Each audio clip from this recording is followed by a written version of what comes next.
Oi, turma! Vamos lá de novo, continuando nossos estudos sobre Europa. Olha ela aqui. Hoje a gente vai estudar aspectos físicos do continente europeu, tá? Então, relevo, hidrografia, clima e vegetação. Então, vocês vão fazer lá nas atividades uma pesquisa no livro, pode fazer na internet também. Usem o seu atlas geográfico, correto? Para responder as questões lá da atividade. Então, elas envolvem basicamente aspectos físicos, começando pelo relevo, tá? Então, o que nós temos na Europa? A Europa ela é composta por três complexos de relevo, basicamente. No norte, a gente tem montanhas antigas, os maciços antigos, né? Montanhas muito velhas, portanto já desgastadas e então rebaixadas, tá? Nesta porção aqui, ó, meio que central da Europa, planícies, certo?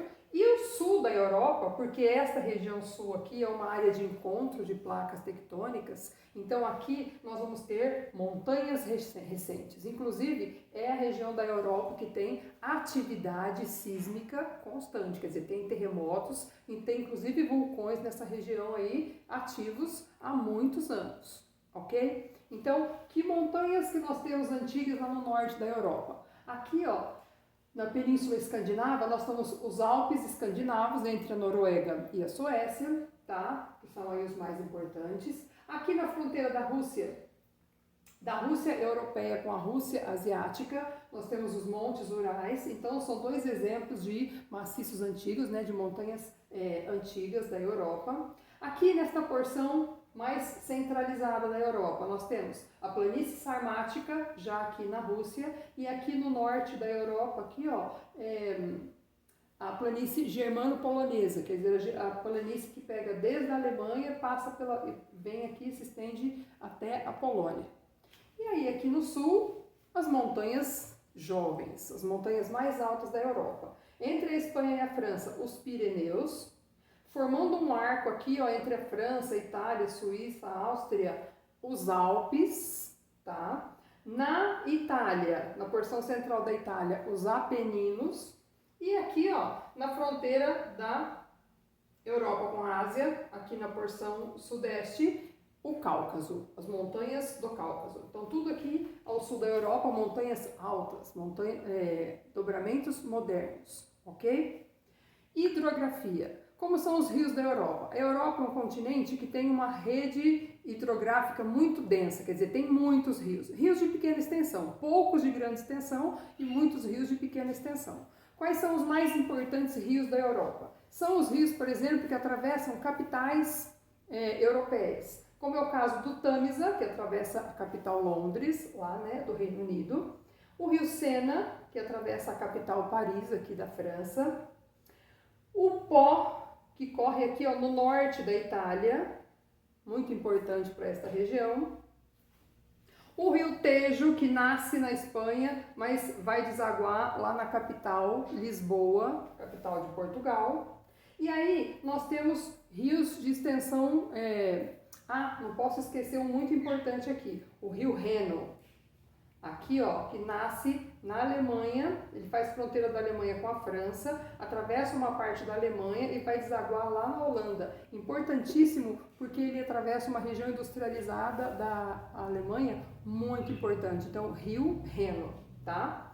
E os dois rios de maior extensão, importante porque integra diversos países, que é o rio Danúbio, ele nasce nos Alpes aqui, ó, tá vendo? Ele percorre vários países e vai desaguar lá no Mar Negro. E o rio Volga, que é o mais extenso da Europa, que é todo na Rússia. Ele nasce na Rússia, ó, percorre todo o seu caminho dentro da Rússia e deságua no Mar Cáspio. São os dois rios de maior extensão mais importantes da Europa. A hidrografia europeia também é importante por causa dos seus mares. Então nós temos, ó, circundando a Europa, diversos mares. O Mar Báltico, aqui entre a Península Escandinava e a Europa, o Mar do Norte, o Mar Cantábrico. Dentro do Mar Mediterrâneo nós temos o Mar Tirreno, o Mar Jônico e o Adriático, que circundam a Itália, e o Mar Egeu lá no litoral da Grécia, né? Além do Mar Negro e o Mar Cáspio, que fazem fronteira da Europa com a Ásia, ok?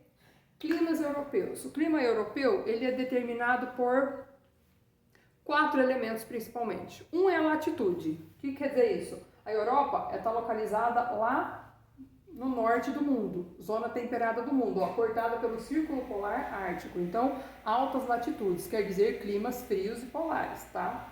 Altitude. Essa porção alta aqui do sul da Europa vai determinar o clima de montanha aqui no sul da Europa. E as outras duas características são a maritimidade e a continentalidade. Quem é a continentalidade? É os efeitos do continente, quer dizer, quem está lá no meio do continente sofre menos o efeito do mar, quer dizer, menos umidade. Então essas regiões aqui são mais secas, portanto tem temperaturas mais rigorosas. Verão é muito quente e inverno é muito frio. Já esta porção da Europa, ó, tá vendo que eu assinalei aqui a corrente do Golfo do México? Ela nasce lá no Golfo do México, região quente do mundo, e ela corre pelo Oceano Atlântico. Ela vem para o norte do Oceano Atlântico e ela justamente passa aqui pelo litoral da Europa, especialmente aqui pelas Ilhas Britânicas.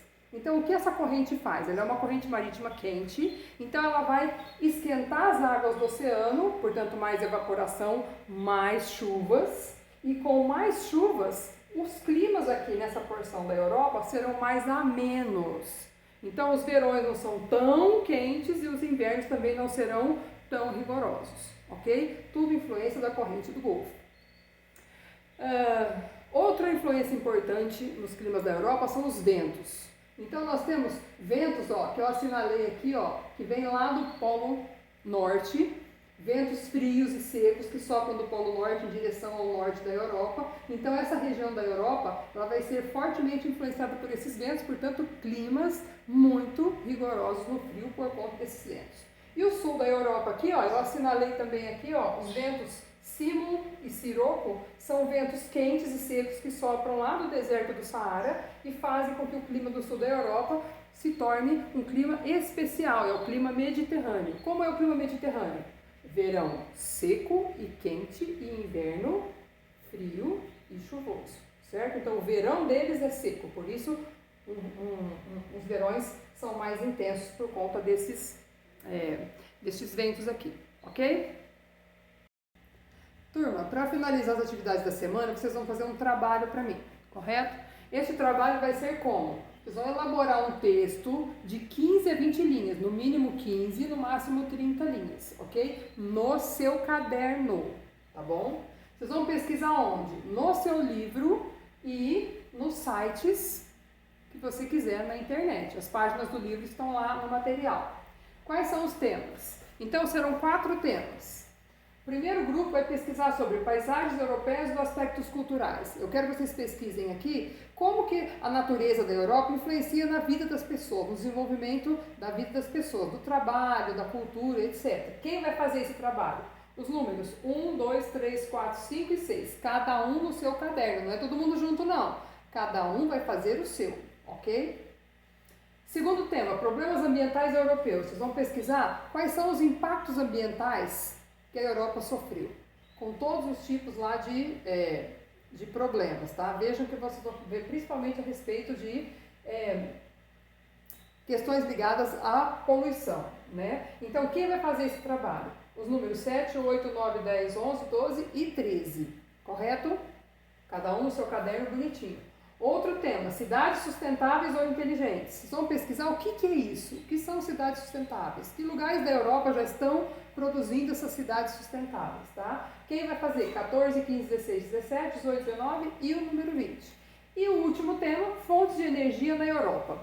Quais são as fontes de energia utilizadas na Europa? Para produzir eletricidade, para produzir combustíveis, ok? E quais são as novas fontes de energia, as fontes de energia alternativas que a Europa vem desenvolvendo desde que ela começou a se preocupar com a questão ambiental. Quem vai fazer esse trabalho? Os números 21, 22, 23, 24, 25, 26 e 27. Certo, moçadinha? Qualquer dúvida sobre o trabalho, vamos conversando lá no grupo. Vejam esses vídeos mais de uma vez, pesquisem na internet, pesquisem no seu livro, no material que eu passei para vocês para responder as questões. Ok, moçadinha? Até mais, beijo!